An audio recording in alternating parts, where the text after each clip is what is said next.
Bonjour et bienvenue aux ateliers d'Isa. Et c'est à Troyes que je me trouve aujourd'hui pour introduire ma vidéo du jour. Nous allons continuer notre série de Noël avec les poinsettias. Aujourd'hui, nous allons créer une petite lanterne pour illuminer nos tables de fête. Allez, c'est parti! Aujourd'hui, nous allons réaliser cette jolie lanterne pour compléter notre décoration de table des fêtes avec ce même poinsettia. Donc voici la jolie petite lanterne et à l'intérieur, on peut y placer une petite guirlande et voici ce que ça donne une fois allumée. Donc pour réaliser cette petite lanterne, vous aurez besoin de 2 morceaux de papier, un morceau de 15,5 cm par 28 cm pour réaliser la boîte.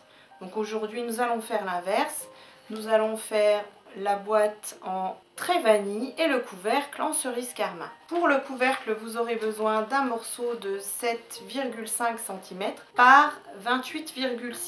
Donc un petit peu plus grand puisqu'il faut que notre couvercle puisse rentrer dans la boîte. Donc du coup, il faut un morceau un peu plus grand. Nous allons commencer par réaliser les plis. Pour la boîte, nous allons réaliser un pli de 5 cm sur la hauteur. Puis nous allons réaliser plusieurs plis. Le premier à 4,5 cm, le deuxième à 9 cm, puis 13,5 cm, je vais déplier ça, 18 cm, 22,5 cm et enfin 27 cm. Une fois tous ces plis réalisés, nous allons faire la même chose pour le couvercle. Donc dans le sens de la hauteur, toujours à 5 cm. Puis dans la largeur, nous allons marquer un pli à 4,6, un à 9,2, un à 13,8, un à 18,4, un à 23 et un à 27.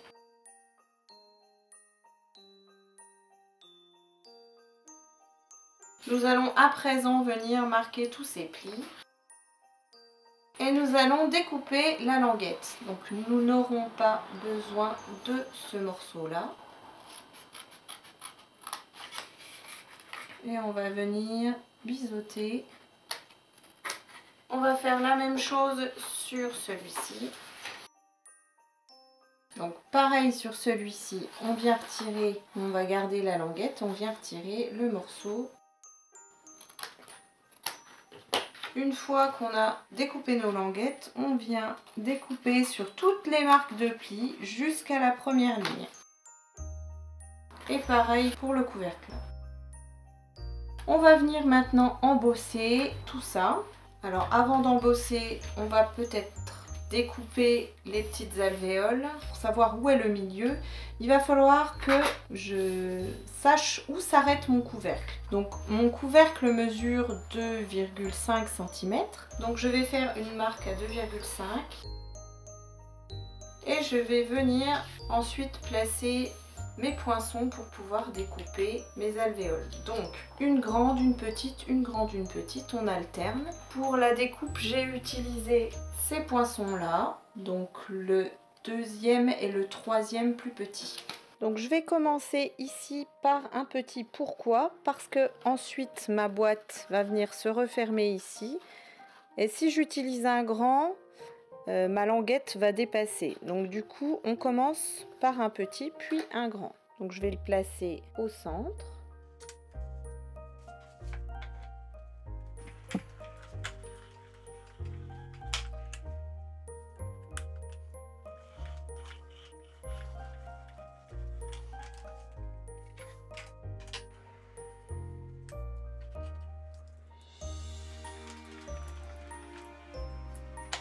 Je vais pouvoir embosser à présent mon papier. J'utilise planche de pain pour pouvoir embosser. Donc je vais venir me caler.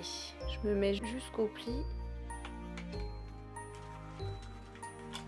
Et pour l'autre côté, je fais attention que mes planches correspondent. Et voilà, nous allons faire la même chose pour le couvercle, mais cette fois avec cet autre classeur de gaufrage.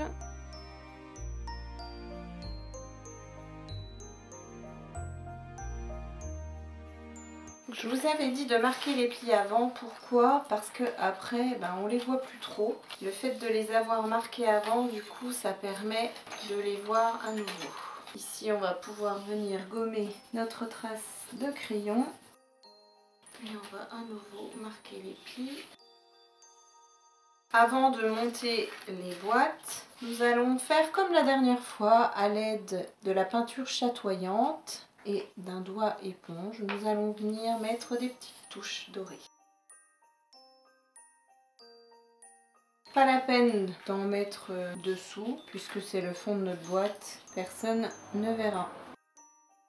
Par contre, sur le couvercle, j'en mets un petit peu parce qu'on risque de voir un petit peu dessous là.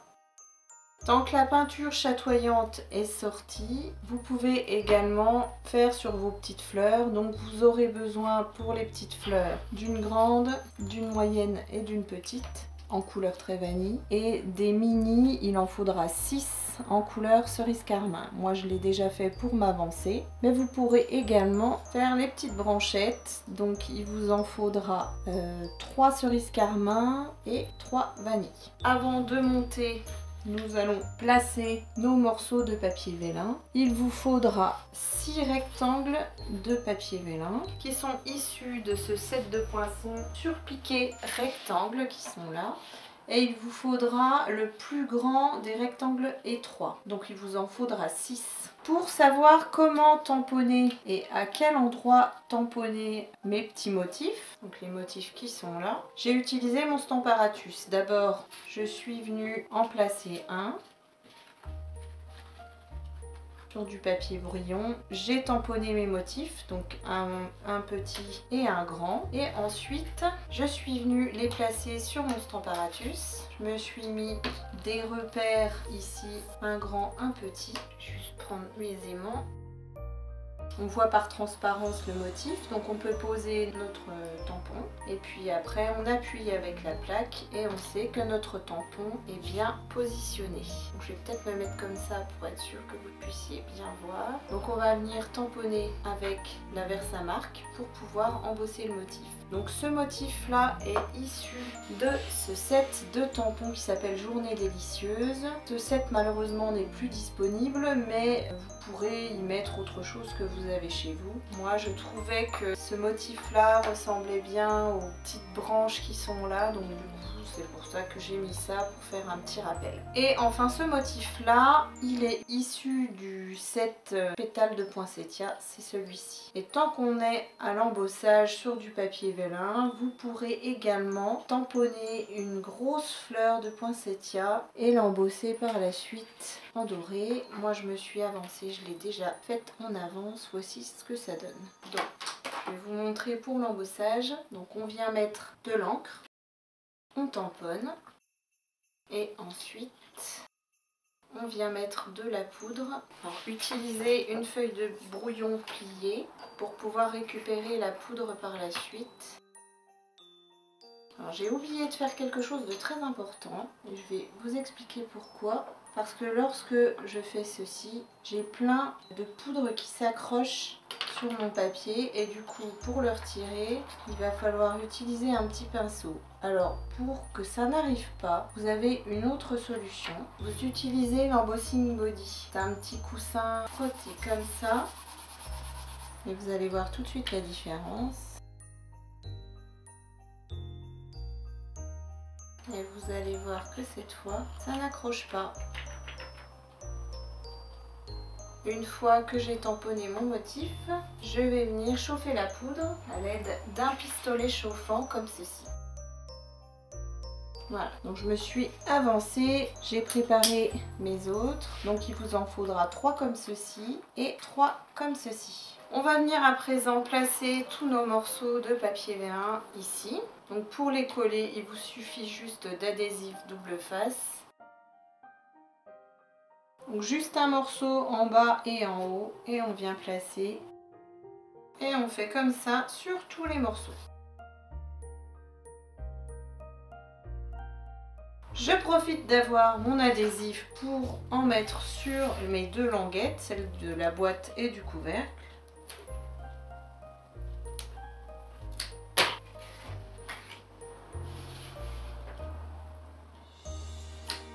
Et nous allons pouvoir mettre en volume tout ceci.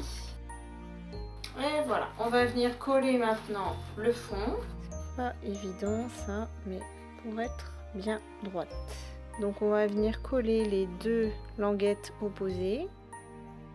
Je vous avouerai que c'est la partie la plus délicate. Ouais, c'est bon, je vérifiais. En plus, l'embossage n'arrange pas nos affaires puisque du coup, ça adhère moins bien. C'est à peu près droit. Donc on va venir coller deux cercles à l'intérieur et à l'extérieur pour consolider. Ces cercles, ce sont les plus grands, le plus grand festonné de la pyramide de cercles. Vous pouvez venir appuyer avec le pilloir en os. On va venir monter également le couvercle. Je vais faire pareil, deux cercles en cerise carmin, deux grands cercles. Et celui qui va aller sur le devant, j'ai mis un peu de peinture chatoyante sur le pourtour. Et donc si on a bien travaillé, normalement ça se ferme. On va pouvoir venir décorer. Donc ici on va venir monter notre poinsettia. Comme pour l'autre vidéo, mes autres vidéos, on vient pincer les pétales. Et à l'aide de mousse 3D, on vient assembler la fleur. Pour le cœur de ma fleur, je vais y mettre un flocon de perles, comme la dernière fois. Je vais coller grâce à un point de colle. Et je vais fixer ma fleur au centre du couvercle.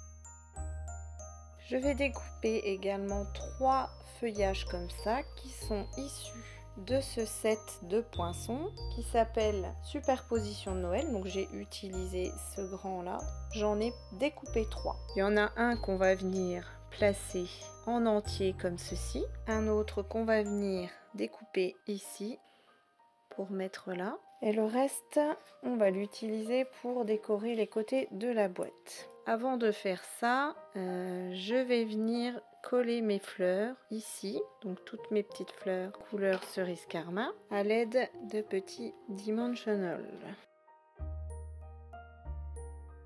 Je vais également récupérer des petits feuillages.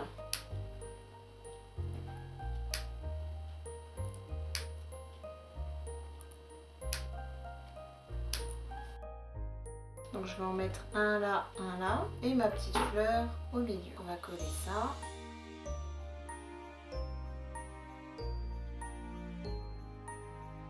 Si vous voulez, vous pouvez également y placer quelques petits brillants sur les boules. Je vais mettre des petites perles blanches au cœur des petites fleurs aussi.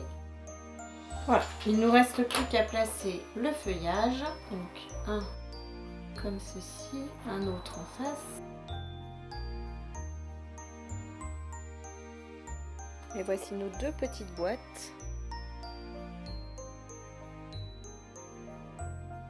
Quant à moi, je vous dis à la semaine prochaine pour un nouveau tuto créatif pour la déco pour les fêtes. J'espère que ce projet vous a plu. Moi, je vous dis à très vite pour un prochain projet. Et comme d'habitude, un petit pouce. N'hésitez pas aussi à mettre un commentaire si ce projet vous a plu. Allez, ciao!